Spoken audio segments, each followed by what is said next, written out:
ఎగువన కురుస్తున్న వర్షాలకు కామారెడ్డి పాల్వంచ వాగు, సిద్దిపేట కూడవెల్లి వాగులు పరవళ్లు తొక్కుతున్నాయి.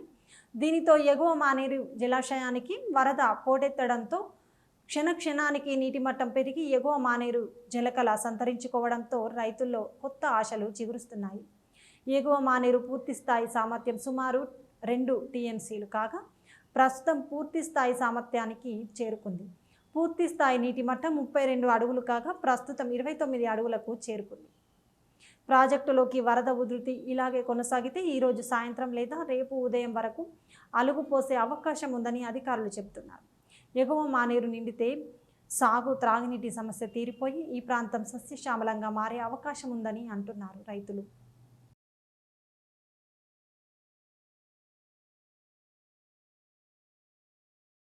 ఈరోజు మన ఏరియాలో కురుస్తున్న వర్షాలకు మన ఎగువ మానేరు నిండుకుండలా నిండిపోయింది.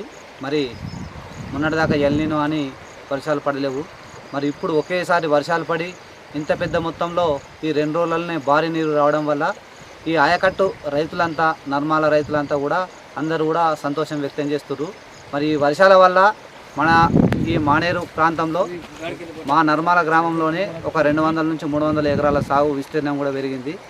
మరి ఈ యొక్క వాటర్ రావడం పట్ల ప్రతి ఒక్క అంటే ఈ ఆయకట్టు కింద మన అప్పర్ మానేరు నుంచి లోయర్ మానేరు వరకు మానేరు పరివాహక ప్రాంతం అంతా కూడా సస్యశ్యామలంగా మారి మరి రైతులకు ఎంతో లాభదాయకంగా ఉంది. మరి ఈ యొక్క మానేరుకు మరి ప్రస్తుతము 2.2 టీఎంసీలు ఉన్న మానేరు 1.82 టీఎంసీగా మారింది. కాబట్టి ప్రభుత్వం కూడా ఈ మధ్య తరహా ప్రాజెక్టును